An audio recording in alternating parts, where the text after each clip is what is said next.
Good afternoon.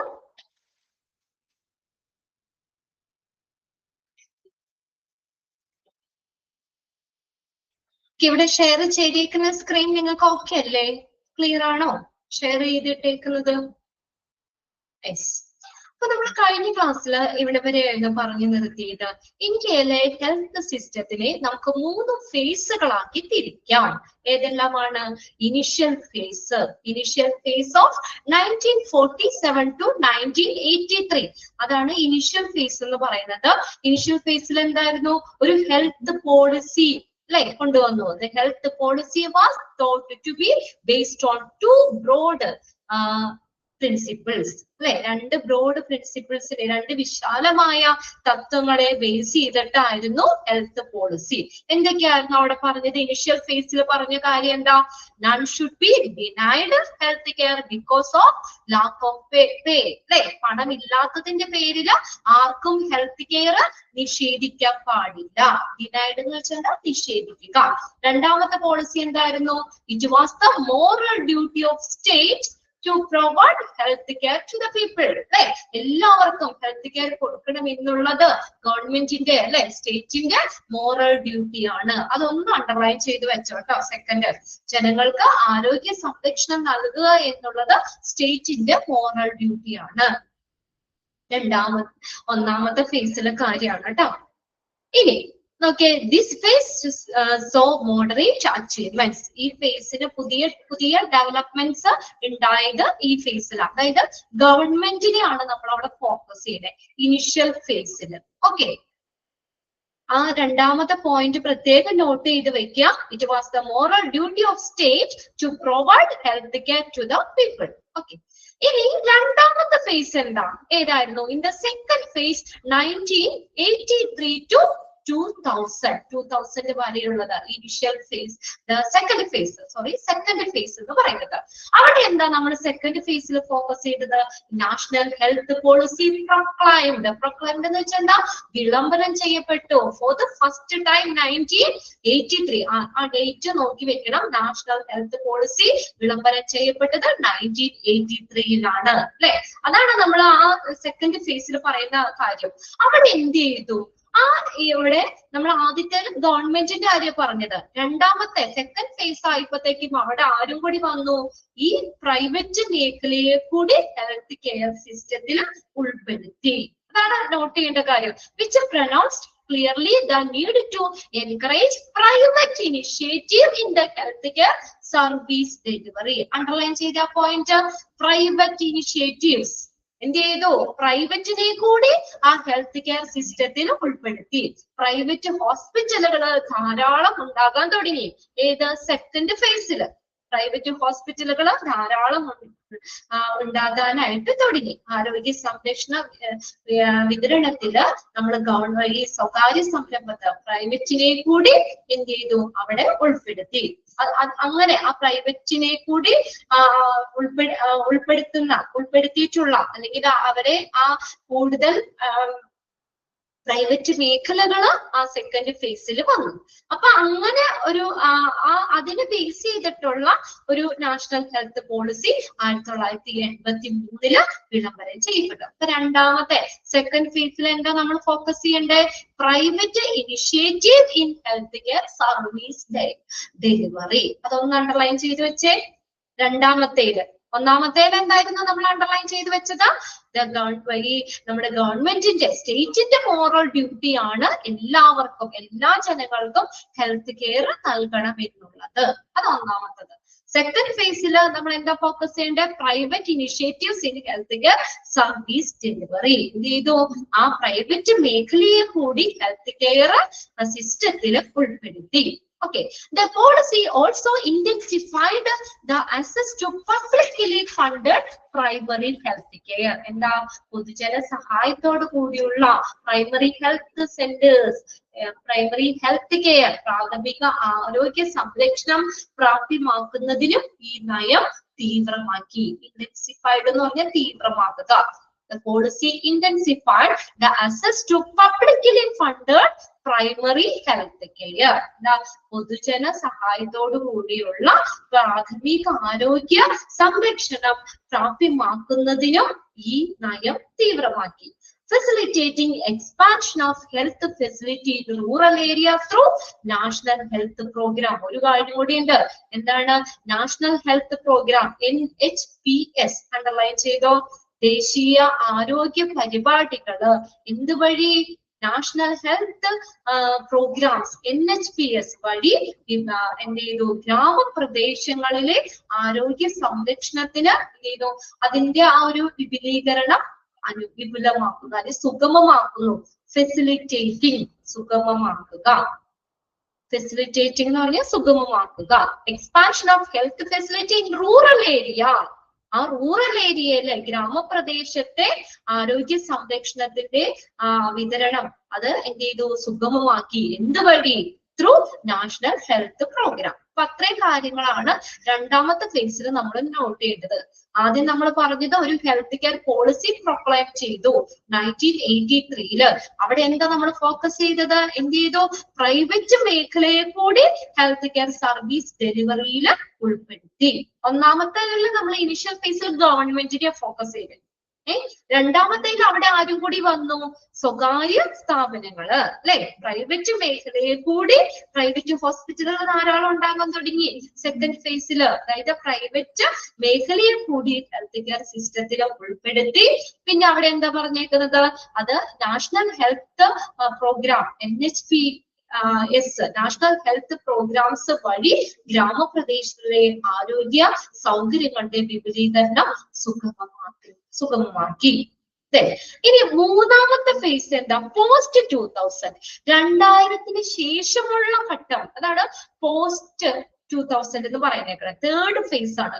മൂന്നാമത്തെ ഫേസിൽ എന്താ? ഈ തേർഡ് ഫേസിൽ നോക്കിയേ, witnessing a further shift and widening of focus. The current phase addresses main issues such as public private partnership. Underline ചെയ്തോട്ടെ ആ സെന്റൻസ്. ആ ഒരു ഇത് മാത്രം അണ്ടർലൈൻ ചെയ്താൽ മതി. ഈ തേർഡ് ഫേസിൽ നമ്മൾ ഫോക്കസ് ചെയ്യേണ്ട കാര്യം പബ്ലിക് പ്രൈവറ്റ് പാർട്ണർഷിപ്പ്. എന്ത് ചെയ്തു? 2000 ശേഷം അപ്പൊ കുറെ മാറ്റങ്ങൾ ഉണ്ടായി, അവിടെ കുറെ ഡെവലപ്മെന്റ് ഉണ്ടായി. അവിടെ ആരൊക്കെയുണ്ട്? ഗവൺമെന്റിന്റെയും സ്വകാര്യ വ്യക്തികളുടെയും പങ്കാളിത്തത്തോടുകൂടി ഹെൽത്ത് കെയർ നൽകാൻ തുടങ്ങി. മനസ്സിലായോ? മൂന്നാമത്തെ ഫേസിൽ എന്താ? അവര് പാർട്ണറായി, പബ്ലിക് പ്രൈവറ്റ് പാർട്ണർഷിപ്പ്. ഈ നമ്മുടെ ഗവൺമെന്റും അതുപോലെ തന്നെ സ്വകാര്യ വ്യക്തികളും കൂടിയുടെയും പങ്കാളിത്തത്തോടു കൂടി അവിടെ ഹെൽത്ത് കെയർ കൊടുക്കാൻ തുടങ്ങി. Liberalisation of the insurance sectors. Insurance മേഖലയിലെ ഉദാരവൽക്കരണം. ഇൻഷുറൻസ് കാര്യങ്ങളിലേക്ക് കുറച്ചുകൂടി ഫോക്കസ് ചെയ്തു.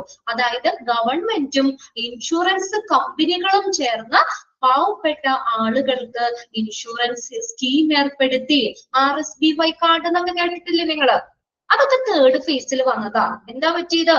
ഗവൺമെന്റും ഇൻഷുറൻസ് കമ്പനികളും കൂടി ചേർന്നിട്ട് പാവപ്പെട്ട ആളുകൾക്ക് ഇൻഷുറൻസ് സ്കീം ഏർപ്പെടുത്തി. അതാണ് liberalisation of the insurance sector. പിന്നെയോ, and the government as a financier. ആരായിട്ട്? ഇൻഷുറൻസിന് വേണ്ടിയിട്ട് ഗവൺമെന്റ് ഒരു ഫിനാൻഷ്യർ ആയിട്ട് പ്രവർത്തിക്കുന്നതും തേർഡ് ഫേസിലാണ്. കണ്ടോ?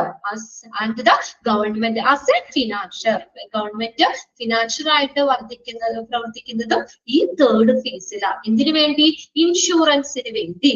ഇൻഷുറൻസിന് വേണ്ടിയിട്ട് ഗവൺമെന്റ് ഫിനാൻഷ്യർ ആയിട്ട് പ്രവർത്തിക്കുന്നതും തേർഡ് ഫേസിലാണ്. അപ്പൊ 3 ഫേസുകളും വ്യക്തമാക്കി വെക്കുക. ഒന്നാമത്തെ ഫേസിൽ എന്തായിരുന്നു? വീണ്ടും പറയാണ്, നിങ്ങൾക്കത് തറാവാൻ. അവിടെ നമ്മൾ നോട്ട് ചെയ്യേണ്ട ഒരു കാര്യം എന്താണ്? ആർക്കടെയാണ്? സ്റ്റേറ്റിന്റെ മോറൽ ഡ്യൂട്ടി ആണ് ഹെൽത്ത് കെയർ എല്ലാവർക്കും കൊടുക്കുക എന്നുള്ളത്. മനസ്സിലായോ? ഒന്നാമത്തെ ഫേസിൽ അതാണ് നമ്മൾ നോട്ട് ചെയ്യേണ്ട കാര്യം.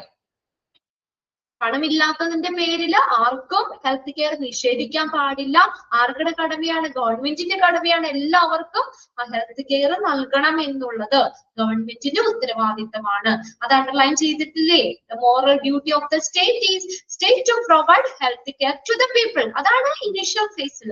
രണ്ടാമത്തെ ഫേസിൽ അവിടെ ആര് വന്നു? ആരും കൂടി വന്നു? പ്രൈവറ്റ് കൂടി വന്നു. കണ്ടോ?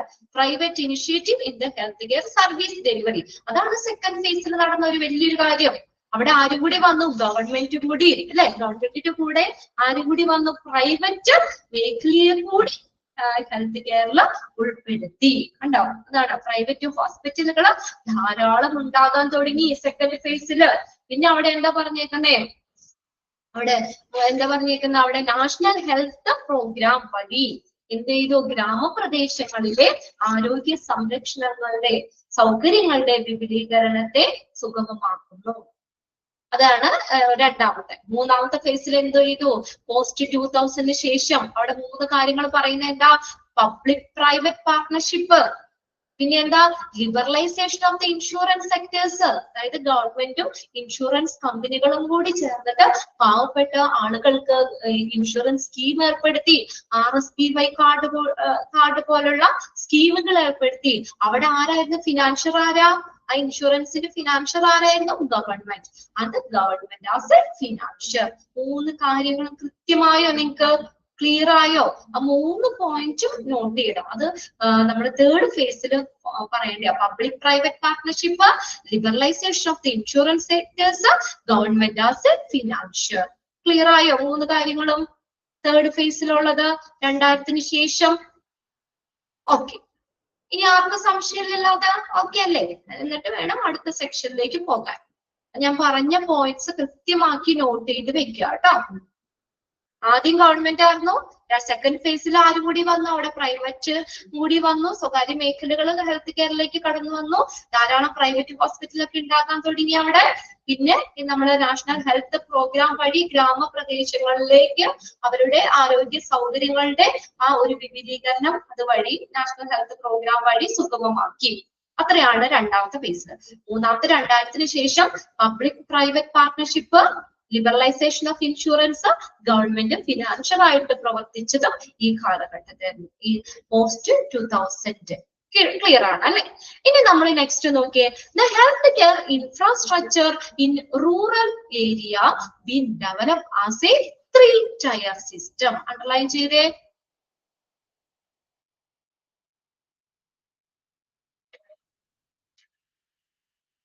ഗ്രാമീണ മേഖലയിലെ ആരോഗ്യ സംരക്ഷണത്തിന്റെ ഇൻഫ്രാസ്ട്രക്ചർ, അടിസ്ഥാന സൗകര്യങ്ങള് അതെങ്ങനെയാണെന്ന് ഡെവലപ്പ് ചെയ്ത 3-tier സിസ്റ്റം, ത്രിതലം, 3 തലങ്ങളിലാക്കിയിട്ടാണ് റൂറൽ ഏരിയയിലെ health care infrastructure in rural area. ഗ്രാമീണ മേഖലയിലെ ഹെൽത്ത് കെയറിന്റെ അടിസ്ഥാന സൗകര്യങ്ങൾ എങ്ങനെയാണ്? അത് ഏത് സിസ്റ്റമാണ്? 3-tier സിസ്റ്റമാണ്, ത്രിതല സംവിധാനമാണ്. ഒന്നാമത്തെയാണ് സബ് സെന്ററുകള്, സബ് സെന്റർ. രണ്ടാമത്തെ പ്രൈമറി ഹെൽത്ത് സെന്റർ. മൂന്നാമത്തെയാണ് കമ്മ്യൂണിറ്റി ഹെൽത്ത് സെന്റർ. ഓക്കെ, ഒന്നാമത്തെ നോക്കി സബ് സെന്ററുകൾ അല്ലെങ്കിൽ സബ് ഹെൽത്ത് സെന്റർ എന്ന് പറയാം കേട്ടോ. Health centre, sub centre or sub health centres. In rural area, health sub-centers make up the institutional basis of primary care. അവിടെ ആരാണ് പ്രൈമറി കെയർ കൊടുക്കുന്നത്?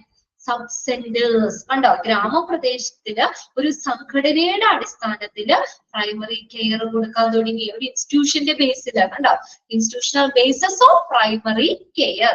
ഗ്രാമപ്രദേശങ്ങളില് ഒരു സംഘടനയുടെ അടിസ്ഥാനത്തില് പ്രാഥമിക സംരക്ഷണം നൽകുന്നു. ഇത് typically perform basic medical services. അവിടെ എന്താ, അതായത് ഇപ്പൊ നമുക്ക് എക്സാമ്പിൾ പറയാം, ഹെൽത്ത് സെന്റർ. നിങ്ങളുടെ വീടിന്റെ അടുത്തൊക്കെ ഇല്ലേ ഹെൽത്ത് സെന്റർ? ഇല്ലേ? ഹെൽത്ത് സെന്റർ അതൊരു സബ് സെന്റർ. അതിനകത്ത് നമുക്ക് എക്സാമ്പിൾ ആയിട്ട് പറയാം. അവിടെ എന്താണ്? ബേസിക് മെഡിക്കൽ സർവീസസ് അല്ലെ? ബേസിക് മെഡിക്കൽ സർവീസുകൾ എന്ന് വെച്ചാൽ എന്താ? നമ്മുടെ പ്രഷർ നോക്കും, ഷുഗർ നോക്കും, വെയിറ്റ് നോക്കും, അങ്ങനെയൊക്കെ ഉള്ള ബേസിക് മെഡിക്കൽ സർവീസസ്. പിന്നെ ഇമ്മ്യൂണൈസേഷൻ, കുത്തിവയ്പ്പുകളൊക്കെ കൊടുക്കാറില്ല കുട്ടികൾക്കൊക്കെ. Immunisation, reference. പിന്നെ നമ്മൾ അവിടെ വരുന്ന ആളുകൾക്ക് പറ്റില്ലെങ്കിൽ അവിടെ നിന്ന് റെഫർ ചെയ്യും, പ്രൈമറി PHCയിലേക്കോ കമ്മ്യൂണിറ്റി ഹെൽത്ത് സെന്ററിലേക്കോ ഒക്കെ റെഫറൻസ്. ഈ കാര്യങ്ങളാണ് ആ സബ് സെന്ററിൽ ചെയ്യുന്നത്. എന്തൊക്കെയാന്ന് പറഞ്ഞേക്കണേ? മെഡിക്കൽ സർവീസുകള്, ഇമ്മ്യൂണൈസേഷൻ ആൻഡ് റെഫറൻസ്. 3 അണ്ടർലൈൻ ചെയ്തിട്ടുണ്ട് കേട്ടോ.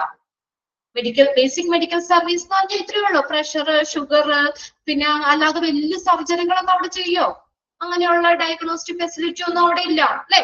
ബേസിക് മെഡിക്കൽ സർവീസസ്, പ്രഷർ നോക്കും, ഷുഗർ നോക്കും, വെയിറ്റ് നോക്കും, അങ്ങനെയുള്ള കുറച്ച് ഇമ്മ്യൂണൈസേഷൻ, കുത്തിവയ്പ്പുകളായ കാര്യങ്ങളൊക്കെ അതുവഴി റെഫറൻസ് ഒക്കെ വരുന്നത്. Sub centre are usually temporary structure. Underline ചെയ്തേ, സബ് സെന്റർ എന്ന് പറയുന്നത് ടെമ്പററി ആണ്. ടെമ്പററി സ്ട്രക്ചർ എന്ന് വെച്ചാൽ എന്താ, ആഴ്ചയിൽ ചിലപ്പോ എല്ലാ ദിവസവും ഉണ്ടാവണമെന്നില്ല, ആഴ്ചയിൽ 3 ദിവസമൊക്കെ ഉണ്ടാവുള്ളൂ, ആഴ്ചയിൽ എല്ലാ ദിവസവും പ്രവർത്തിക്കണമെന്നില്ല. അതാണ് ടെമ്പററി സ്ട്രക്ചർ എന്ന് പറയുന്നത്. എംപ്ലോയിങ് എത്ര പേരുണ്ടാവും?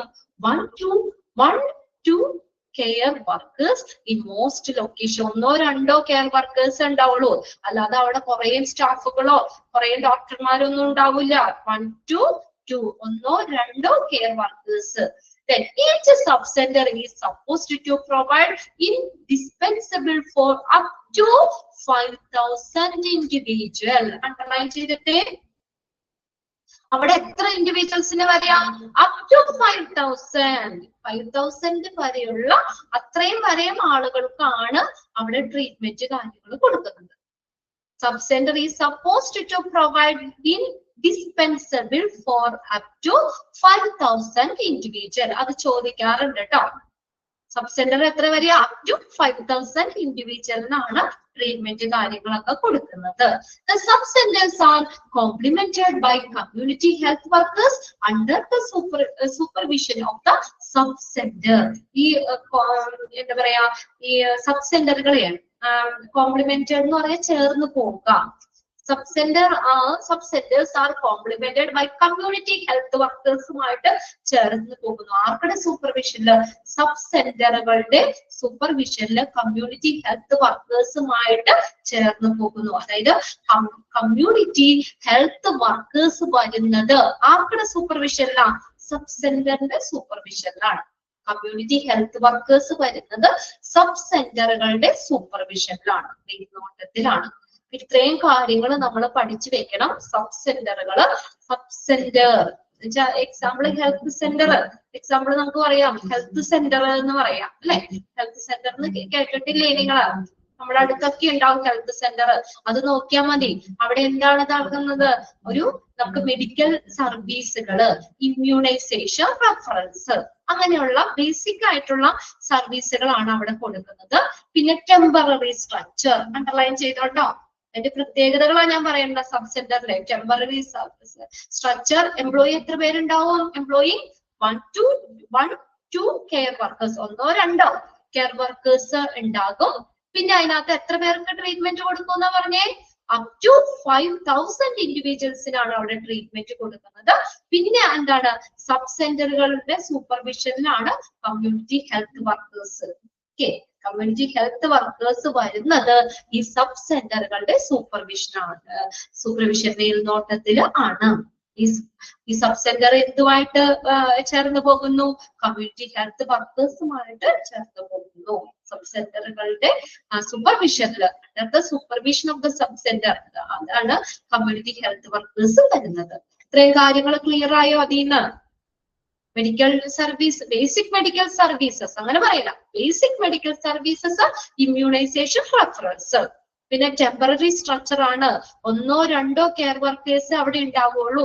50,000 ഇൻഡിവിജ്വൽസിന് 5,000 ആണ് കേട്ടോ. 5,000 ഇൻഡിവിജ്വൽ, 5,000 ഇൻഡിവിജ്വൽ, അപ് ടു 5,000, ഒരു 5,000 വരെയുള്ള ഇൻഡിവിജ്വൽസിനെ അവിടെ ട്രീറ്റ്മെന്റ് കൊടുക്കുന്നുള്ളൂ. ഓക്കെ, ഇനി രണ്ടാമത്തെയാണ് PHSC, primary health centres. S small letter ആണ് കേട്ടോ. PHSC എന്ന് എഴുതിയിട്ട് ഒരു എസ് സ്മോൾ ആയിട്ട് എഴുതിയിട്ടുണ്ട്. പ്രൈമറി ഹെൽത്ത് സെന്റേഴ്സ്, PHC എന്താ പറയാ? പ്രാഥമിക ആരോഗ്യ കേന്ദ്രം. പ്രാഥമിക ആരോഗ്യ കേന്ദ്രം. പ്രാഥമിക ആരോഗ്യ കേന്ദ്രം. PHSCs are small, usually small, about എത്ര ബെഡ് വരെ? 5 beds, 5 ബെഡ് വരെ. 1 to 2 qualified doctors and 14 paramedics and support staff. PHC is typically a referral unit for sub-center cluster of about 6. ഇതൊന്ന് നോട്ട് ചെയ്യേണ്ട കാര്യമാണ്. അപ്പൊ നമ്മൾ പറഞ്ഞത് ഈ PHC എന്ന് പറയുന്നത് യൂഷ്വലി സ്മോൾ, ചെറുതാണ്. എത്ര ബെഡ് വരെ? 5 ബെഡ് വരെ വരുന്നത്. ഇനി ആരൊക്കെയാ അവിടെ ഉള്ളത്? 1 or 2 ക്വാളിഫൈഡ് ആയിട്ടുള്ള ഡോക്ടേഴ്സ് ഉണ്ടാവും. ഇനി 14 പാരാമെഡിക്സ്. പാരാമെഡിക്സ് എന്ന് പറഞ്ഞാൽ ഡോക്ടറും നേഴ്സും അല്ലാതെ മെഡിക്കൽ ഫീൽഡിൽ വർക്ക് ചെയ്യുന്നവരില്ലേ, ഡോക്ടറിനെ നേഴ്സിനെയൊക്കെ സപ്പോർട്ട് ചെയ്യുന്നവര്, സ്റ്റാഫുകള്, അങ്ങനെയുള്ള ഈ പാരാമെഡിക്സ്. ഇപ്പൊ നമ്മള് ഇതാണ് ലബോറട്ടറിയില് നിൽക്കുന്നവര്, അങ്ങനെയല്ലേ. നമ്മള് ഡോക്ടറും നേഴ്സും അല്ലാതെ മെഡിക്കൽ ഫീൽഡിൽ വർക്ക് ചെയ്യുന്നവര് 14 പാരാമെഡിക്സ്. പിന്നെ അതുപോലെ തന്നെ സപ്പോർട്ട് സ്റ്റാഫുകളും ഉണ്ടാവും. ഇനി ഇവിടെ ഒരു കാര്യം പറഞ്ഞേക്കണം, നോക്കിയേ, അത് നോക്കണം. 14 പാരാമെഡിക്സും സപ്പോർട്ട് സ്റ്റാഫുകളും ഉണ്ടാകും. ഇനി ഒരു PHC എന്ന് പറയുന്നത്, okay, PHC is referral unit for sub-center cluster of about 6. അതായത് 6 സബ് സെന്ററുകളുടെ ഒരു ക്ലസ്റ്റർ ആണ്, ഒരു കൂട്ടമാണ് എന്ത്, ഒരു PHC എന്ന് പറയുന്നത്. ഇത് പ്രത്യേകം നോട്ട് ചെയ്തിട്ടേ. ഒന്നുകൂടി ഞാൻ പറയാം, എന്താ പറഞ്ഞേക്കണേ? Is a unit for a sub centre cluster of about 6. അതായത് ഒരു PHC എന്ന് പറയുന്നത് എത്ര സബ് സെന്റർ കൂടുമ്പോഴാ? 6 സബ് സെന്ററുകളുടെ കൂട്ടം. അതായത് ഒരു PHCയിലെ പ്രാഥമിക ആരോഗ്യ കേന്ദ്രം, അതിൽ എത്ര 6 സബ് സെന്ററുകൾ ഉണ്ടാകും. ക്ലിയർ ആയോ? ഒരു PHC എന്ന് പറയുന്നത് 6 സബ് സെന്ററുകളുടെ ഒരു ക്ലസ്റ്റർ ആണ്, ഒരു കൂട്ടമാണ്. ക്ലിയർ ആയോ പറയണത്? അങ്ങനെ തന്നെ ഒന്ന് നോട്ട് ചെയ്ത് വെച്ചോട്ടെ അവിടെ. Cluster of about 6. അപ്പൊ നോക്കിയേ, ആ 6 സബ് സെന്റർ കൂടുമ്പോ എന്തായി? ഒരു PHC. അതായത് ഒരു PHC, ഒരു പ്രാഥമിക ആരോഗ്യ കേന്ദ്രം, അതിന്റെ കീഴിൽ എത്ര ഇതുണ്ടാവും, എത്ര സബ് സെന്ററുകൾ പ്രവർത്തിക്കുന്നുണ്ടാവും? 6 എണ്ണം. അതാണ് പറഞ്ഞേക്കുന്നത്. ഒരു PHC എന്ന് പറയുന്നത് 6 സബ് സെന്ററുകളുടെ ഒരു ക്ലസ്റ്റർ ആണ്. അത് നോട്ട് ചെയ്യണോട്ട് എക്സാമിന് ചോദിക്കാറുണ്ട്. 6, 7, 8, 10 എന്നൊക്കെ പറഞ്ഞ ഓപ്ഷൻസ് ഉണ്ടാവും. ഓർത്ത് വയ്ക്കുക, 6. Cluster of about 6. 6 സബ് സെന്ററുകളുടെ ഒരു ക്ലസ്റ്റർ ആണ് ഒരു PHC. ഇനി നോക്കിയേ, the primary health care centers are in charge of 6 sub centers. കണ്ടോ?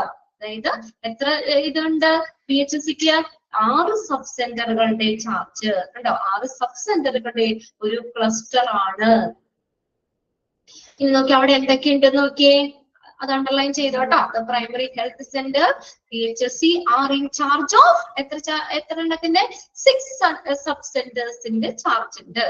In addition to outpatient treatment, ഇതുകൂടി നൽകുന്നുണ്ട് അതിന്റെ ഒപ്പം. outpatient treatment, most PHCs facilitate inpatient treatment with 4 to 6 bed as per plan. PHCs serve 30,000 people. 30,000 ആളുകൾക്ക് treatment കൊടുക്കുന്നുണ്ട്. അതും കൂടി നോക്കി വെക്കണം. അപ്പൊ അത്രയും കിട്ടി നമുക്ക്, അല്ലെ? എന്താ പറഞ്ഞേക്കുന്നേ? 6 സബ് സെന്ററുകളുടെ ഒരു കൂട്ടമാണ് ഇത് ഒരു PHC എന്ന് പറയുന്നത്. 1 PHC അവിടെ എഴുതി വെച്ച വേണമെങ്കിൽ. ഒരു PHC എന്ന് പറഞ്ഞാൽ എത്രയാണ്? 6 സബ് സെന്ററുകളുടെ ക്ലസ്റ്റർ. In addition, അത് കൂടാതെ എന്തുകൂടി ഉണ്ട്? ഈ PHCയിൽ എന്തുണ്ട്? ഒരു ഓപ്പറേഷന്റെ ഔട്ട്പേഷ്യന്റ് ട്രീറ്റ്മെന്റ് ഉണ്ട്.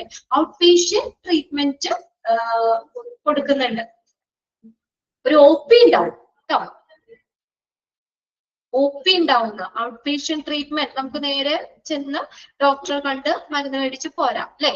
Addition to outpatient treatment, most PHC facilitate. അത് അപ്പൊ ഔട്ട്പേഷ്യന്റ് ട്രീറ്റ്മെന്റിന്റെ അഡീഷൻ ഒപ്പം തന്നെ എന്തുകൂടി ഉണ്ട്? എന്തിനുള്ള സൗകര്യം കൂടിയുണ്ട്? ഫെസിലിറ്റേറ്റ് എന്താണ്? ഇൻപേഷ്യന്റ് ട്രീറ്റ്മെന്റ്, കിടത്തി ചികിത്സയും ഉണ്ടെന്ന് അവിടെ. വിത്ത് എത്ര ബെഡ് ഉണ്ട്? 4 to 6 ബെഡ്സ്. 4 to 6 ബെഡ്സ് വരെ ഉണ്ട്. അപ്പൊ ഔട്ട് പേഷ്യന്റ് ട്രീറ്റ്മെന്റിനോടൊപ്പം തന്നെ ഇൻപേഷ്യന്റ് ട്രീറ്റ്മെന്റിനുള്ള സൗകര്യങ്ങളും കൂടി PHC കൊടുക്കുന്നുണ്ട്. അവിടെ നോക്കിയേ 4 to 6 ബെഡ്സ് വരെ ഉണ്ട്. As per the plan PHC സർവ്സ് എത്ര പേരെയാണ് നോക്കുന്നത്? 30,000 ആളുകള്. അതാണ് ലൈൻ ചെയ്തോട്ടോ. 30,000 ആളുകൾക്ക് ട്രീറ്റ്മെന്റ് കൊടുക്കുന്നുണ്ട്. അണ്ടർലൈൻ ചെയ്തോ? As per the plan, PHC serves 30,000 people. കിട്ടിയല്ലോ. അതായത് ഒരു PHC എന്ന് പറഞ്ഞാൽ എന്താ? 6 സബ് സെന്ററുകളുടെ കൂട്ടമാണ്. അവിടെ എന്തുണ്ട്? ഒരു OP ഉണ്ട് അല്ലേ? ഔട്ട് പേഷ്യന്റ് ട്രീറ്റ്മെന്റ് കൊടുക്കുന്നുണ്ട്. അതിന്റെ ഒപ്പം തന്നെ ഇൻപേഷ്യന്റ് ട്രീറ്റ്മെന്റും കൂടിയുള്ള സൗകര്യം ഉണ്ട്. 4 to 6 ബെഡ്സ് വരെ ഉണ്ട്. ഒരു PHCയില് എത്ര പേര് നോക്കും? 30,000 ആളുകളെ നോക്കാം. നോക്കൂ, ട്രീറ്റ്മെന്റ് കൊടുക്കുന്നുണ്ട്. ഇനി അടുത്തതാണ് കമ്മ്യൂണിറ്റി ഹെൽത്ത് സെന്റേഴ്സ്. എന്താണ്? Community health centres. ക്ലിയർ ആക്കി വെക്കണം കേട്ടോ. PHC ഓക്കെ ആണോ നോക്കിയേ. PHC എന്ന് പറഞ്ഞാൽ പ്രാഥമിക ആരോഗ്യ കേന്ദ്രം. പ്രാഥമിക ആരോഗ്യ കേന്ദ്രം. സ്മോള് സൈസ് സ്മോളാണ്. എത്ര പേരുണ്ടാവും? 1 2 ക്വാളിഫൈഡ് ഡോക്ടേഴ്സ് ഉണ്ടാവും. 14 പാരാമെഡിക്സും സപ്പോർട്ട് സ്റ്റാഫും ഉണ്ടാവും. പിന്നെ അതിനകത്ത് പറഞ്ഞേക്കുന്നത് PHC എന്ന് പറഞ്ഞാൽ എന്താണ്? 6 സബ് സെന്ററുകളുടെ ഒരു ക്ലസ്റ്റർ ആണ്, കൂട്ടമാണ്. The primary health center are in charge of 6 sub-centers. ഇനി അവിടെ എന്തൊക്കെയുണ്ട്? OP ഉണ്ട് അല്ലെ? ഔട്ട് പേഷ്യന്റ് ട്രീറ്റ്മെന്റ് കൊടുക്കുന്നുണ്ട്. ഇൻ അഡീഷൻ അതിന്റെ ഒപ്പം തന്നെ ഇൻപേഷ്യന്റ് കിടത്തി ചികിത്സയും ഉണ്ട്. അവിടെ 4 to 6 ബെഡ്സ് ആണ് പറയുന്നത്. എത്ര ആളുകളെ നോക്കും? 30,000 people. ഇനി ആർക്കെങ്കിലും ക്ലിയർ ആവാത്തുണ്ടോ? ഓക്കെ ആണോ? 30,000 ആളുകൾക്ക് അവിടെ ട്രീറ്റ്മെന്റ് കൊടുക്കുന്നുണ്ട്. ആർക്കെങ്കിലും ക്ലിയർ ആവാത്തുണ്ടോ? ഓക്കെ ആണ് അല്ലെ? ഇനി അടുത്ത നോക്കിയേ കമ്മ്യൂണിറ്റി ഹെൽത്ത് സെന്റർ ആണ്. കമ്മ്യൂണിറ്റി നമ്മുടെ താലൂക്ക് ഹോസ്പിറ്റലുകളൊക്കെ ഇല്ലേ? താലൂക്ക് ഹോസ്പിറ്റലൊക്കെ community health centres. The secondary sector of the Indian healthcare system contains rural hospital and community health centers CHC serving for PHC. അതൊന്ന് നോട്ട് ചെയ്യണം കേട്ടോ. നോക്കിയേ അവിടെ പറഞ്ഞേക്കുന്നത് the secondary sector of Indian health care system contain എന്താ ഉള്ള rural hospital and community health centers. Underline ചെയ്തോട്ടോ. The secondary sector of the healthcare system contain rural hospital ഉണ്ട്, community health centers ഉണ്ട്. റൂറൽ ഹോസ്പിറ്റലും കമ്മ്യൂണിറ്റി ഹെൽത്ത് സെന്ററുകളുമാണ് ഉള്ളത്. ഇനി നോക്കി അവിടെ പറഞ്ഞ serving four PHCs. The CHSs specialised medical services are meant for. എത്ര പേർക്ക് കൊടുക്കുന്നുണ്ട് നോക്കി? 1,20,000 ആളുകൾക്ക് ട്രീറ്റ്മെന്റ് കൊടുക്കുന്നുണ്ട്. അതൊന്ന് അണ്ടർലൈൻ ചെയ്ത് വെച്ചേ. പിന്നെ അവിടെ പറഞ്ഞ ഒരു CHC എന്ന് പറയുന്നത് കമ്മ്യൂണിറ്റി ഹെൽത്ത് സെന്റർ എന്ന് പറയുന്നത് 4 PHCനെയാണ് കൺട്രോൾ ചെയ്യുന്നത്. കൂടി വന്നത് നോക്കിയേ. അതൊന്ന് നോട്ട് ചെയ്ത് വെച്ചോട്ടോ അവിടെ. അതായത് ഒരു CHC ഒരു കമ്മ്യൂണിറ്റി ഹെൽത്ത് സെന്റർ എത്ര? 4 PHCനെ 4 പ്രൈമറി ഹെൽത്ത് സെന്ററിനെയാണ് കൺട്രോൾ ചെയ്യുന്നത്. അതാണ് പറഞ്ഞേക്കുന്നത്. Serving four PHCs, the CSHs specialised medical services are meant for. എത്ര പേർക്ക് കൊടുക്കുന്നുണ്ട്? 1,20,000 ആളുകൾക്ക് സർവീസ് കൊടുക്കുന്നുണ്ട്. ഇനി community health centres are supposed to have at least എത്രയുണ്ട്? 30 ബെഡ്സ്, 30 ബെഡ്സ് എങ്കിലും. And operation theatre. ഇവിടെ എന്തും കൂടി ഉണ്ട്? ഒരു ഓപ്പറേഷൻ തിയേറ്റർ. താലൂക്ക് ഹോസ്പിറ്റലൊക്കെ ഇല്ലേ അവിടെയൊക്കെ? ഒരു ഓപ്പറേഷൻ തിയേറ്റർ ഉണ്ട്, ലബോറട്ടറി ഉണ്ട്, എക്സ്റേ ഫെസിലിറ്റീസ് ഉണ്ട്, as well as the team of four medical സ്പെഷ്യലിസ്റ്റിന്റെ ടീമും ഉണ്ട്. അപ്പൊ കമ്മ്യൂണിറ്റി ഹെൽത്ത് സെന്റേഴ്സിൽ 30 ബെഡുകൾ ഉണ്ട്, operation theatre, laboratory, x ray facility, as well as a team of 4 medical specialist. അപ്പോ ഒരു CHC എന്ന് പറയുന്നത് എത്ര PHCനെ കൺട്രോൾ ചെയ്യണമെന്നാ പറഞ്ഞേ? 4 ട്ടോ. ഒരു CHSE community health centre 4 primary health സെന്ററിനെ കൺട്രോൾ ചെയ്യുന്നു. ക്ലിയർ ആയോ? പറഞ്ഞത്? നമ്മള് സബ് സെന്റർ 6 സബ് സെന്ററുകളുടെ കൂട്ടാണ്. 6 സബ് സെന്ററുകളുടെ ഒരു കൂട്ടമാണ് ഏത്? പ്രൈമറി ഹെൽത്ത് സെന്റർ എന്ന് പറഞ്ഞു, PHSE. ഇനി ഈ കമ്മ്യൂണിറ്റി ഹെൽത്ത് സെന്റർ എത്ര PHSE കൺട്രോൾ ചെയ്യുന്നുണ്ട്? അവരുടെ കീഴിൽ എത്ര PHSE ഉണ്ട്? അതാ നമ്മൾ പറഞ്ഞ 4 PHSE-നെയാണ് കൺട്രോൾ ചെയ്യുന്നത്.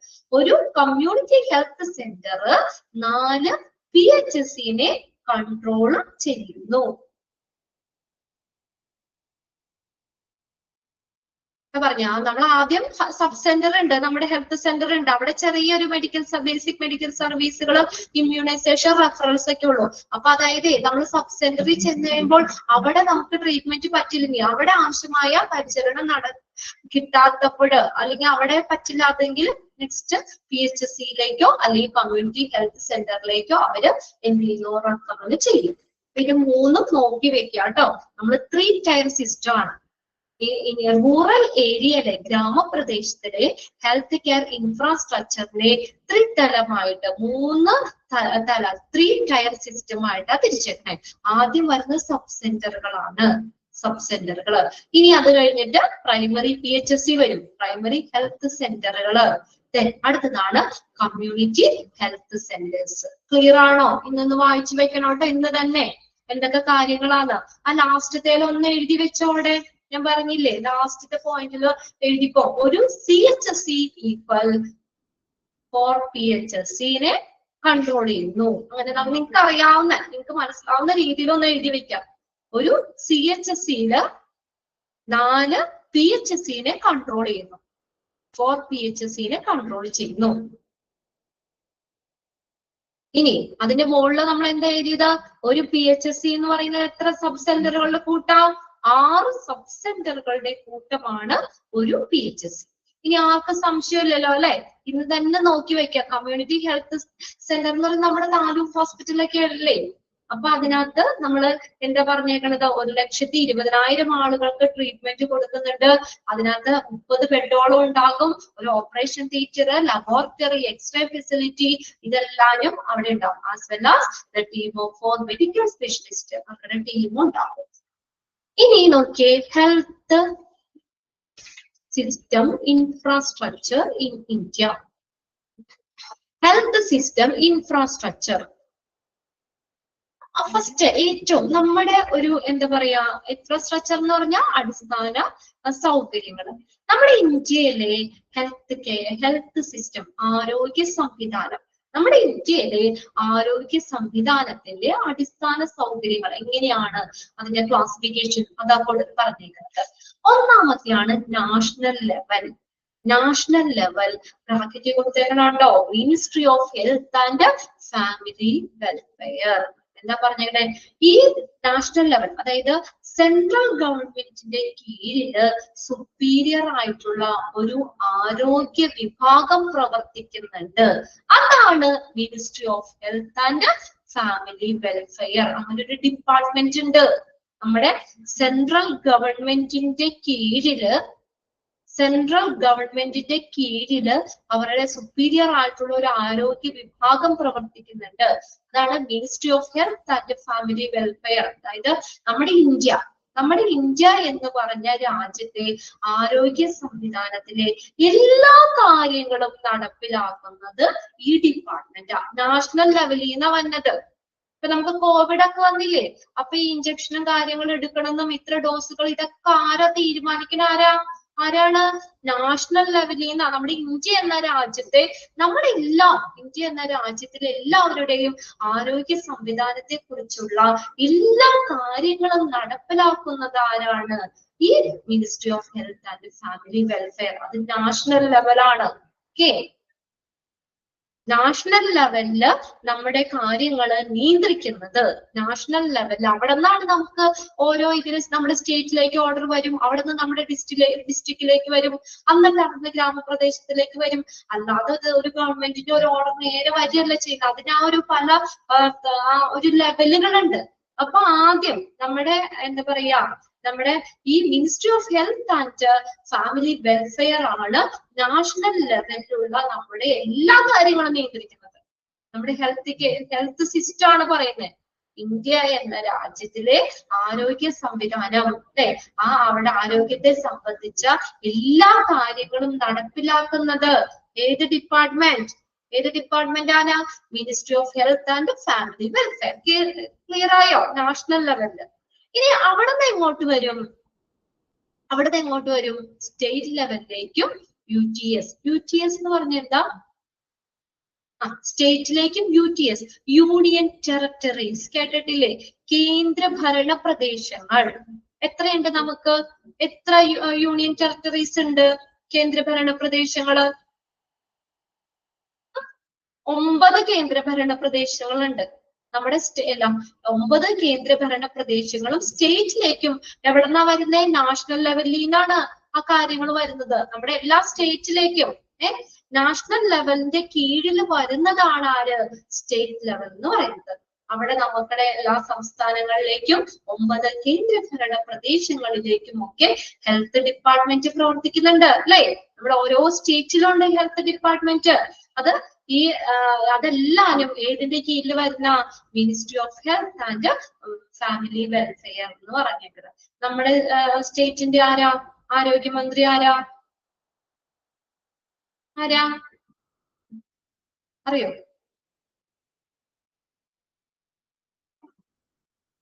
നമ്മുടെ സ്റ്റേറ്റിന്റെ ആരോഗ്യമന്ത്രി ആരാ?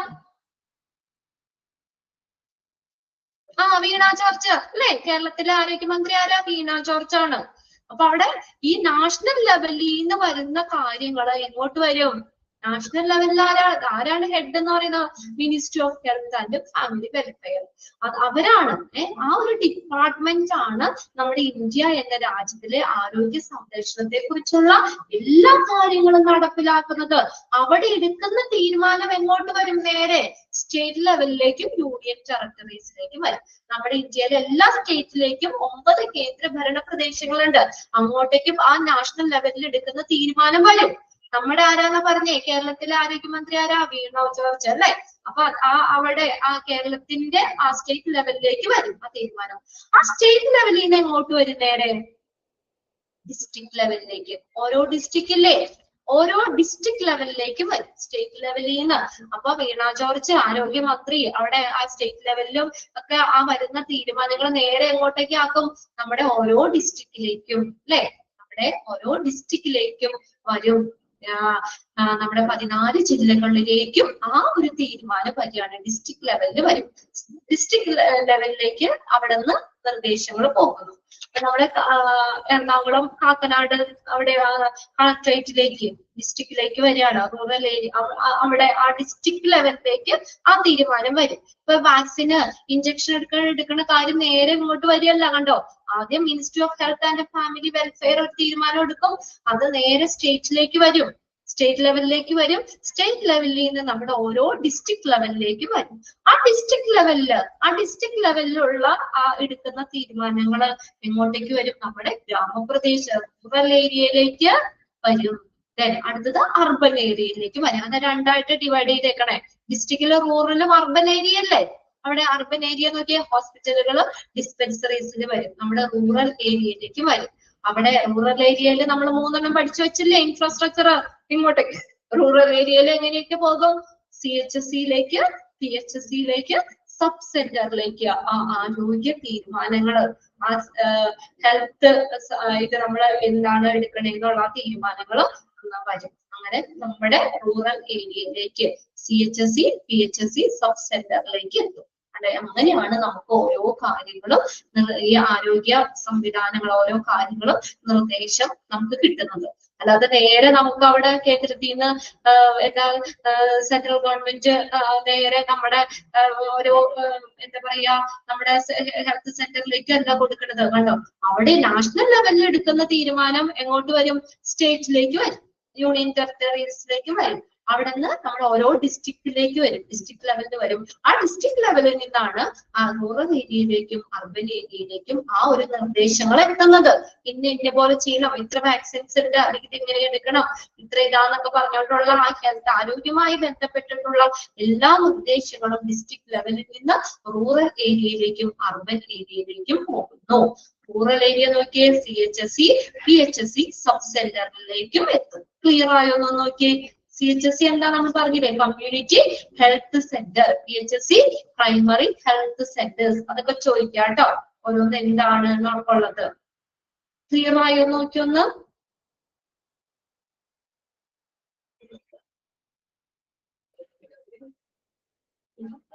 നമ്മുടെ നാഷണൽ ലെവലിലുള്ള എല്ലാ കാര്യങ്ങളും തീരുമാനിക്കുന്നത്, എല്ലാ കാര്യങ്ങളും നിയന്ത്രിക്കുന്നത് ആരാണ്? Ministry of health and family welfare എന്ന ഒരു ഡിപ്പാർട്ട്മെന്റ് ആണ്. നമ്മുടെ ഇന്ത്യ എന്ന രാജ്യത്തെ എല്ലാ ആരോഗ്യ സംവിധാനത്തെ കുറിച്ചുള്ള എല്ലാ തീരുമാനങ്ങളും നടപ്പിലാക്കുന്ന ഡിപ്പാർട്ട്മെന്റ് ആരാണ്? Ministry of health and family welfare. ആ ഡിപ്പാർട്ട്മെന്റ് എടുക്കുന്ന തീരുമാനങ്ങൾ നേരെ എങ്ങോട്ട് വരും? നമ്മുടെ സ്റ്റേറ്റ് ലെവലിലേക്ക് വരും. ഓരോ സ്റ്റേറ്റിലേക്കും യൂണിയൻ ടെറിട്ടറീസിലേക്കും ആ തീരുമാനം വരും. അവിടെ നിന്ന് എന്ത് ചെയ്യും? ഓരോ ഡിസ്ട്രിക്റ്റിലേക്കും വരും, ഓരോ ഡിസ്ട്രിക്ട് ലെവലിലേക്ക് വരും. ആ ഡിസ്ട്രിക്റ്റിൽ നിന്ന് അവിടെ നിന്ന് റൂറൽ ഏരിയയിലേക്കും അർബൻ ഏരിയയിലേക്കും ആ നിർദ്ദേശങ്ങൾ പോകും. ക്ലിയർ ആണോ നോക്കി.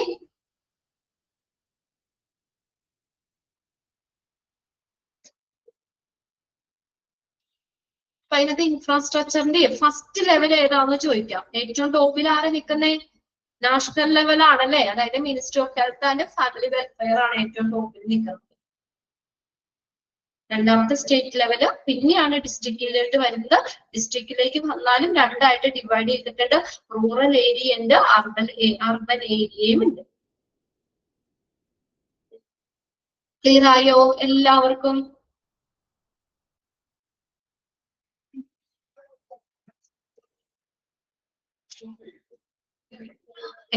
ആർക്കും സംശയമൊന്നും ഇല്ലല്ലോ?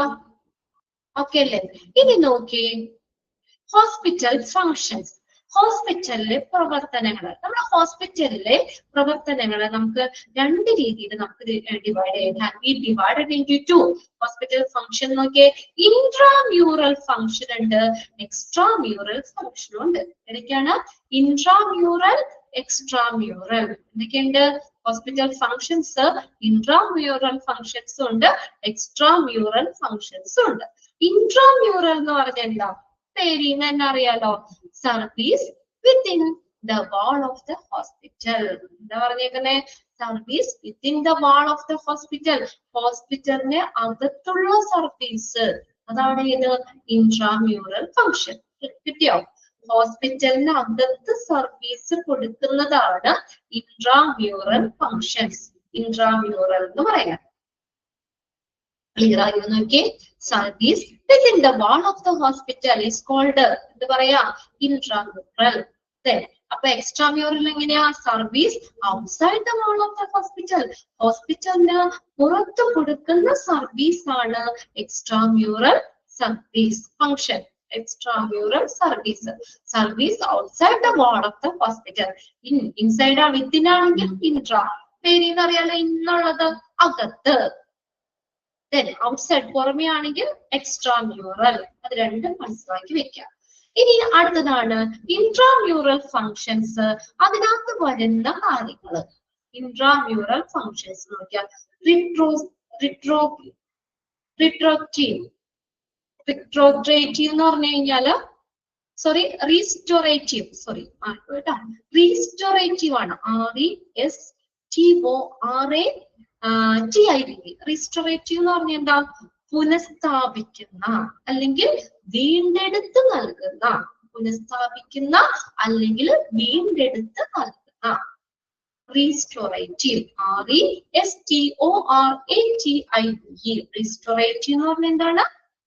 പുനഃസ്ഥാപിക്കുന്ന അല്ലെങ്കിൽ വീണ്ടെടുക്കുന്ന. നോക്കി റീസ്റ്റോറേറ്റീവില് വരുന്നത് ഏതാണ്? ഒന്നാമത്തെ എ ഉണ്ട്, അതിനകത്ത് ഏതാ? ഡയഗ്നോസ്റ്റിക്. ഡയഗ്നോസ്റ്റിക് എന്ന് പറഞ്ഞാൽ എന്താ? ഡയഗ്നോസ്റ്റിക് എന്താ? ഡയഗ്നോസ്റ്റിക് എന്ന് പറഞ്ഞാൽ ഏതാണ്? രോഗനിർണയം. ഡയഗ്നോസ്റ്റിക്, രോഗനിർണയം. These consist of the inpatient service involving medical, surgical and other specialties and special diagnostics. ഉണ്ടോ? അപ്പൊ എന്തൊക്കെയാണ് ഇതിനകത്ത്? ഡയഗ്നോസ്റ്റിക് എന്ന് പറഞ്ഞാൽ അതിനകത്ത് ഉൾപ്പെടുന്ന കാര്യങ്ങൾ എന്താ? Inpatient service involving. എന്തൊക്കെ ഉൾപ്പെടുന്നതാണ്? എന്തൊക്കെ ഉൾപ്പെടുന്ന ഇൻപേഷ്യന്റ് സർവീസ് ആണ്? മെഡിക്കൽ, ചികിത്സാ സംബന്ധമായിട്ടുള്ളത്, സർജിക്കൽ, സർജറി സംബന്ധമായിട്ടുള്ളത്, അതുപോലെ മറ്റുള്ള സ്പെഷ്യൽ സർവീസുകളും സ്പെഷ്യാലിറ്റീസും ഒക്കെ അതിനകത്ത് വരുന്നു. And special diagnostic. അതിനകത്ത് നിങ്ങൾ നോക്കുക, റിസ്റ്റോറേറ്റീവിൽ വരുന്നത് ഏതൊക്കെ? ഒന്നാമത്തെ ഡയഗ്നോസ്റ്റിക് ആണ്. അപ്പൊ medical, surgical and other specialities എന്നീ കാര്യങ്ങൾ എന്നിവയൊക്കെ ഉൾപ്പെടുന്നതാണ് ഇൻപേഷ്യന്റ് സർവീസിലും വരുന്നത്. ഓക്കെ, സ്പെഷ്യൽ ഡയഗ്നോസ്റ്റിക്കും ഉണ്ട് കേട്ടോ അതിനകത്ത്. പ്രത്യേക രോഗനിർണയ രീതികളും കാര്യങ്ങളും ഒക്കെ ഡയഗ്നോസ്റ്റിക്കിൽ വരുന്ന. ഇനി ക്യൂറേറ്റീവ് എന്ന് പറഞ്ഞാൽ എന്താ? ക്യൂറേറ്റീവ് എന്താ? ഒന്നാമത്തെ ചാപ്റ്റർ പഠിച്ചിട്ടുണ്ടല്ലോ. ക്യൂറേറ്റീവ് രോഗശാന്തി നൽകുന്ന, ട്രീറ്റ്മെന്റ് ഓഫ് ഓൾ ഇൽനെസ്, എല്ലാ രോഗങ്ങൾക്കുമുള്ള ട്രീറ്റ്മെന്റ് അല്ലെ, രോഗശാന്തി. ക്യൂറേറ്റീവ് അത് ഏതാണ്? ഇൻട്രാമ്യൂറൽ ഫംഗ്ഷനിൽ വരുന്ന. ഒന്നാമത്തെയാണ് റീസ്റ്റോറേറ്റീവ്, നമുക്ക് എന്താ പറയാ, പുനഃസ്ഥാപിക്കാൻ പറ്റുന്ന, അത് വീണ്ടെടുത്ത് നൽകുന്ന, നമുക്ക് ആരോഗ്യം വീണ്ടെടുത്ത് നൽകുന്ന റീസ്റ്റോറേറ്റീവ്. രണ്ടാമത്തെയാണ് ഏത്? അതിനകത്ത് വരുന്നത് ആ റീസ്റ്റോറേറ്റീവ് എന്ന് പറഞ്ഞതിൽ വരുന്നതാണ് ഡയഗ്നോസ്റ്റിക് ഉണ്ട്. Diagnostic രണ്ടാമത്തെയാണ് curative. ക്യൂറേറ്റീവ് എന്ന് പറഞ്ഞാൽ രോഗശാന്തിയാണ്, ട്രീറ്റ്മെന്റ് ഓഫ് ഓൾ ഇൽനെസ്. ഇനി അടുത്ത് നോക്കിയേ, റീഹാബിലിറ്റേറ്റീവ്. റീഹാബിലിറ്റേറ്റീവ് എന്ന് പറഞ്ഞാൽ എന്താ? പുനഃസ്ഥാപിക്കാൻ പറ്റുന്ന. റീഹാബിലിറ്റേറ്റീവ് എന്ന് പറഞ്ഞാൽ പുനരധിവാസം, rehabilitation. Rehabilitative physical, mental and social rehabilitation. എന്താ? നമ്മുടെ ഫിസിക്കൽ ആയിട്ടുള്ള, നമ്മുടെ ശാരീരികമായിട്ടുള്ള, മെന്റൽ നമ്മുടെ മാനസികമായിട്ടുള്ള, നമ്മുടെ സോഷ്യൽ സാമൂഹികമായിട്ടുള്ള റീഹാബിലിറ്റേഷൻ, പുനരധിവാസം. Physical, mental and social rehabilitation. Okay, പുനരധിവാസം. ഇനി അടുത്തതാണ് ഡി, കെയർ ഓഫ് എമർജൻസീസ്. അവിടെ വരുന്ന ഏതാ? കെയർ ഓഫ് എമർജൻസീസ് അല്ലെ, അടിയന്തര പരിചരണം. Care of emergencies, accident as well as diseases. Accident അതുപോലെ തന്നെ രോഗങ്ങളും ഒക്കെ. Accident as well as diseases. അപ്പൊ അത് നിങ്ങൾ ഓരോന്നും നോട്ട് ചെയ്യണം. റീസ്റ്റോറേറ്റീവിൽ വരുന്നത് ഏത്? Diagnostic, curative, rehabilitative, care of emergencies. Clear ആയോ? നോക്കിയേ ഇതെന്തൊക്കെയാണ്? ജസ്റ്റ് ഒന്ന് വായിച്ചു വെച്ചാൽ മതി. അത് ഇൻട്രാമ്യൂറൽ ഫംഗ്ഷൻ. ഓക്കെ ആണോ?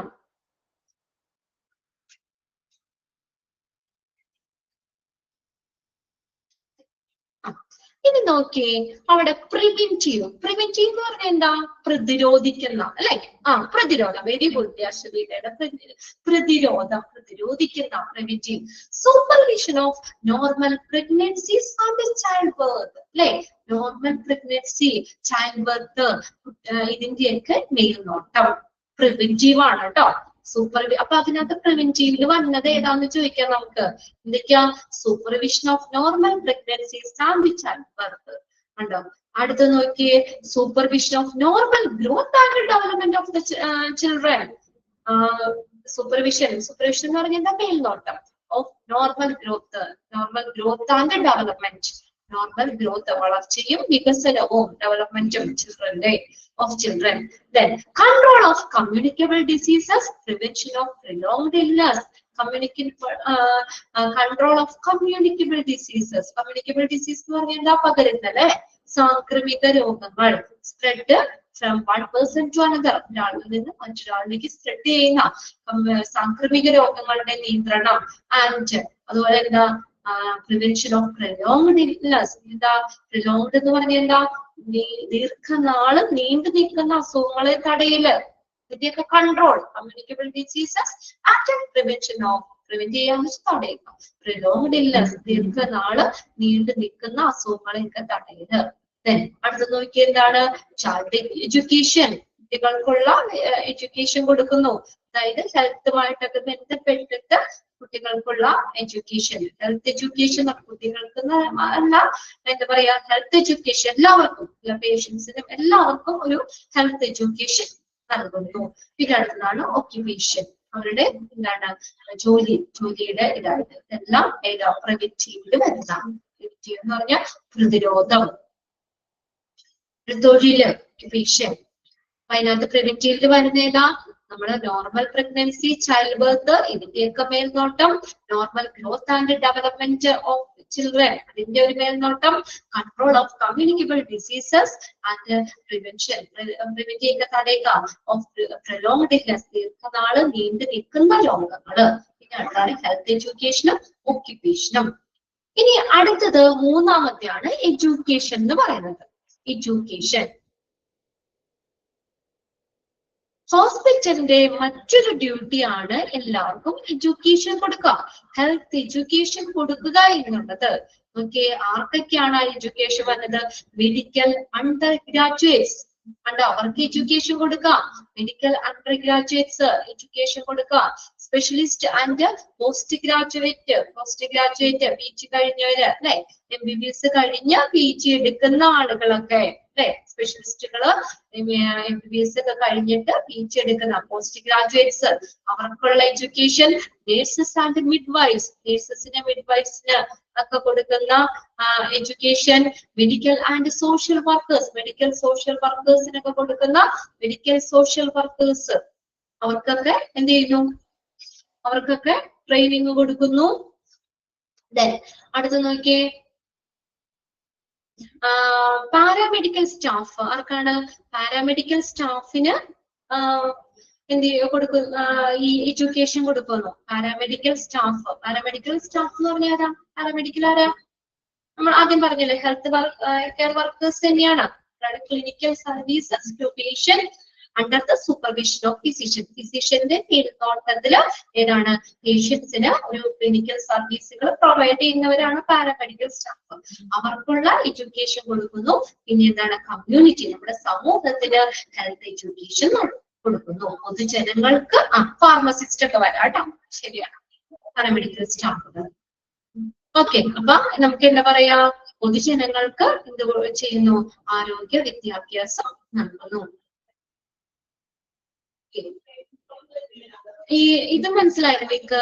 ഈ നേഴ്സ്, മിഡ്വൈഫ് ആരാ, മിഡ്വൈഫ് പ്രഗ്നൻസി ഒക്കെ എടുക്കുന്ന അല്ലേ, അസിസ്റ്റന്റ് ഡോക്ടറിന്റെ ഒക്കെ കൂടെ നിന്ന് തന്നെ ചെയ്യുന്നത്, ഈ ഡെലിവറി ഒക്കെ എടുക്കുന്നവര്, അസിസ്റ്റ് ചെയ്യുന്ന കണ്ടിട്ടില്ലേ നിങ്ങള്? ഇപ്പൊ ശരിക്കും പറഞ്ഞ മിഡ്വൈഫറി കോഴ്സ് അതൊക്കെ പഠിച്ച് ഇത്, അല്ലെങ്കിൽ പിന്നെ അവരെ എക്സ്പീരിയൻസ്ഡ് ആണ് അല്ലെ, അവരെ അസിസ്റ്റ് ചെയ്യുന്നതാണ്, അതിനുള്ള ട്രെയിനിങ് കാര്യങ്ങൾ അവർക്ക് കിട്ടിയിട്ടുണ്ട്. നമുക്ക് എന്താണ്, ഫിസിഷ്യനെയൊക്കെ അസിസ്റ്റ് ചെയ്ത് ഇപ്പൊ ഡോക്ടറൊക്കെ ആണെങ്കിൽ ജസ്റ്റ് ഒന്ന് പറഞ്ഞ് അവരൊന്ന് ഒരു സൂപ്പർവൈഷൻ ഉണ്ടാവുള്ളൂ. മിഡ്വൈഫ്സ് ഒക്കെയാണ് പ്രഗ്നൻസി കാര്യങ്ങളൊക്കെ, അതൊക്കെ കുട്ടിയൊക്കെ അല്ലേ, ഡെലിവറി ഒക്കെ ആകുമ്പോ അവരൊക്കെ അല്ലേ കൂടുതൽ കൈകാര്യം ചെയ്യുന്നത്. എന്താ പറയാ, നേഴ്സസും മിഡ്വൈഫ്സും. മലയാളത്തിന് സൂതി കർമ്മിണി അങ്ങനെയൊക്കെ പറയുന്നത് മിഡ്വൈഫ്സ് എന്ന് പറയുന്നത്. ഓക്കെ, അറിയാലോ, നിങ്ങൾക്ക് മനസ്സിലായല്ലോ, മനസ്സിലായില്ല ആരാണ് മിഡ്വൈഫ്സ്. ഓക്കെ, അത്രയൊക്കെയാണ് എഡ്യൂക്കേഷനിൽ വരുന്നത്. അപ്പൊ ഇവർക്ക് ഇതൊക്കെ ഹോസ്പിറ്റലിന്റെ ഒരു ഡ്യൂട്ടിയാണ്, എന്ത്, എഡ്യൂക്കേഷൻ കൊടുക്കുക എന്നുള്ളത്. എഡ്യൂക്കേഷൻ കൊടുക്കുക ആർക്കൊക്കെ കൊടുക്കണം, മെഡിക്കൽ അണ്ടർ ഗ്രാജുവേറ്റ്സിന്, സ്പെഷ്യലിസ്റ്റ് ആൻഡ് പോസ്റ്റ് ഗ്രാജുവേറ്റ് സ്റ്റുഡൻസിന്, നേഴ്സ് ആൻഡ് മിഡ്വൈഫ്സിന്, മെഡിക്കൽ സോഷ്യൽ വർക്കേഴ്സിന്, പാരാമെഡിക്കൽ സ്റ്റാഫിന്, കമ്മ്യൂണിറ്റി ഹെൽത്ത് എഡ്യൂക്കേഷൻ, കമ്മ്യൂണിറ്റിക്ക് ഹെൽത്ത് എഡ്യൂക്കേഷൻ കൊടുക്കുക. ഇനി അടുത്തൊരു നാലാമത്തെ ഒരു ഫംഗ്ഷൻ ആണ് റിസർച്ച്. ഹോസ്പിറ്റലിന്റെ മറ്റൊരു ഫംഗ്ഷൻ ആണ് ഇത് റിസർച്ച്. അത് ഏതിൽ വരുന്ന ഇൻട്രാമ്യൂറൽ ഫംഗ്ഷൻ ആണ് കേട്ടോ. ഇൻട്രാമ്യൂറൽ ഫംഗ്ഷൻസിൽ വരുന്ന ലാസ്റ്റ് അടുത്തൊരു ഫംഗ്ഷൻ ആണ് റിസർച്ച്. റിസർച്ച് എന്ന് പറഞ്ഞാൽ എന്താ? ഗവേഷണങ്ങൾ അല്ലെ. Physical, psychological and social aspects of A health and diseases.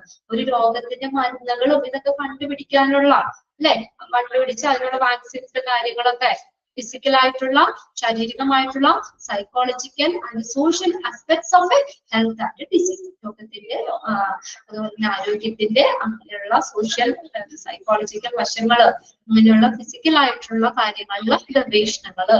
Clinical medicine, പിന്നെ അതുപോലെ തന്നെ മെഡിസിൻ, പുതിയ മെഡിസിൻസ് ഒക്കെ ഇല്ലേ, അതൊക്കെ മെഡിസിൻസ് ഒക്കെ പുതിയതൊക്കെ കണ്ടുപിടിക്കാൻ ശ്രമിക്കുന്നു. Clinical medicines. പിന്നെ അടുത്ത ഹോസ്പിറ്റൽ പ്രാക്ടീസ് ആൻഡ് അഡ്മിനിസ്ട്രേഷൻ. ഹോസ്പിറ്റലിലെ പ്രവർത്തനങ്ങളും അഡ്മിനിസ്ട്രേഷൻ, ഭരണം, ഹോസ്പിറ്റൽ അഡ്മിനിസ്ട്രേഷൻ, ഇങ്ങനെയുള്ള കാര്യങ്ങളിലും ഒക്കെ റിസർച്ച്. മൂന്നെണ്ണമാണ് കേട്ടോ റിസർച്ചിൽ വരുന്നത്. അപ്പൊ ഏതൊക്കെയാണെന്ന് ജസ്റ്റ് ഒന്ന് നോക്കിയെഴുതി അവിടെ പോയിന്റ്സ് വരുന്നത്. ഫിസിക്കൽ ആയിട്ടുള്ള, psychological and social aspects of health and disease. ഇതിന്റെ അടുത്താണ് ക്ലിനിക്കൽ മെഡിസിനില് റിസർച്ച് ചെയ്യുന്നുണ്ട്. അടുത്തതാണ് ഹോസ്പിറ്റൽ പ്രാക്ടീസ് ആൻഡ് അഡ്മിനിസ്ട്രേഷൻ. ഇപ്പൊ ഇന്ന് പഠിച്ച അത്രയും നിങ്ങൾ നോക്കി വെക്കാം, എളുപ്പമുള്ളതാണ്. നമ്മൾ ആ 3 ഫേസുകൾ കൃത്യമായിട്ട് മനസ്സിലാക്കുക. ആദ്യത്തേല് ഗവൺമെന്റ്, രണ്ടാമത്തെ ആരും കൂടി വന്നു? പ്രൈവറ്റ് ഇനിഷ്യേറ്റീവ്, സ്വകാര്യ വ്യക്തികളും കൂടി അതിനകത്ത് വന്നു, ഹെൽത്ത് കെയറിലേക്ക് വന്നു.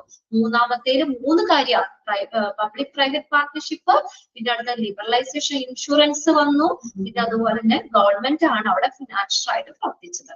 പിന്നെ ഇൻഫ്രാസ്ട്രക്ചർ, റൂറൽ ഏരിയയിലെ ഇൻഫ്രാസ്ട്രക്ചറിന്റെ 3 തലങ്ങൾ, 3 ടയർ സിസ്റ്റം ആയിട്ടാണ് നമ്മൾ ഡിവൈഡ് ചെയ്തേക്കുന്നത്. സബ് സെന്ററുകൾ വരുന്നുണ്ട്, പ്രൈമറി ഹെൽത്ത് സെന്റർ വരുന്നുണ്ട്, CHSCs കമ്മ്യൂണിറ്റി ഹെൽത്ത് സെന്റർ വരുന്നുണ്ട്. പിന്നെ ഹെൽത്ത് സിസ്റ്റം ഇൻഫ്രാസ്ട്രക്ചർ ഇൻ ഇന്ത്യയിലെ ഹെൽത്ത് സിസ്റ്റം ആണ് നമ്മൾ പറയുന്നത്. ആദ്യം എവിടെ വരിക? ആദ്യം എവിടെയാണ്? Ministry of health and family welfare ആണ് ഇന്ത്യ എന്ന് പറഞ്ഞ രാജ്യത്തിലെ എല്ലാവരുടെയും ആരോഗ്യ കാര്യങ്ങൾ നോക്കണം, നടപ്പിലാക്കുന്ന ഡിപ്പാർട്ട്മെന്റ്. അവിടെ നിന്ന് നേരെ സ്റ്റേറ്റിലേക്ക് വരും, അവിടെ നിന്ന് ഡിസ്ട്രിക്റ്റിലേക്ക് വരും, അവിടെ നിന്ന് ഡിസ്ട്രിക്റ്റിൽ നിന്ന് അങ്ങോട്ട് റൂറൽ ഏരിയയിലേക്കും അർബൻ ഏരിയയിലേക്കും പോകും. പിന്നെ ഹോസ്പിറ്റലിന്റെ ഫംഗ്ഷൻ 2 എണ്ണം പറഞ്ഞു, ഇൻട്രാമ്യൂറലും ഉണ്ട്, എക്സ്ട്രാമ്യൂറൽ. ഇൻട്രാ എന്ന് പറഞ്ഞാൽ എവിടെയാണ്? ഉള്ളില്. Service within the wall of the hospital, അങ്ങനെ ചോദിക്കും കേട്ടോ. Service within the wall of the hospital is called dash, intramural. പിന്നെ പുറമെ ആണെങ്കിൽ എക്സ്ട്രാമ്യൂറൽ. ഇനി ഇൻട്രാമ്യൂറൽ ഫംഗ്ഷൻസിൽ വരുന്ന 4 കാര്യങ്ങളാണ് നമ്മൾ പറഞ്ഞത്. Restorative, then preventive, education, research. Clear അല്ലേ? 4 എണ്ണവും. റീസ്റ്റോറേറ്റീവ് റീസ്റ്റോറേറ്റീവ് പുനഃസ്ഥാപിക്കുന്ന, അല്ലെങ്കിൽ വീണ്ടെടുത്ത് നൽകുന്ന. പിന്നെ പ്രിവെന്റീവ് പ്രതിരോധിക്കുന്ന, അല്ലെ, പ്രതിരോധിക്കുന്ന. ദെൻ എഡ്യൂക്കേഷൻ വിദ്യാഭ്യാസ കാര്യങ്ങൾ കൊടുക്കുന്നു. റിസർച്ച് ഗവേഷണം. ഇതെല്ലാം ഇൻട്രാമ്യൂറൽ ഫംഗ്ഷൻസിൽ വരുന്ന, ഇതെല്ലാം ഹോസ്പിറ്റലിന്റെ ഒരു ഡ്യൂട്ടിയാണ് ഇതൊക്കെ. ഓക്കെ, ബാക്കിയിട്ട് നമുക്ക് അടുത്ത ക്ലാസ് നാളെ ഉണ്ടല്ലോ, നാളെ ഇതിന്റെ കുറച്ചും കൂടി ഉള്ളൂ. എക്സ്ട്രാമ്യൂറൽ ഫംഗ്ഷൻസ് അടുത്ത ക്ലാസ് നോക്കാം കേട്ടോ. കണ്ടിന്യൂസ് ആണ് ക്ലാസ്. മൺഡേ, ട്യൂസ്ഡേ, വെനസ്ഡേ അടുപ്പിച്ച വരുന്നത്. അപ്പൊ ഇന്ന് തന്നെ വായിച്ചു വയ്ക്കണം കേട്ടോ. നമുക്ക് ബാക്കിയിട്ട് അടുത്ത ക്ലാസ്സിൽ നോക്കാം. Okay, thank you.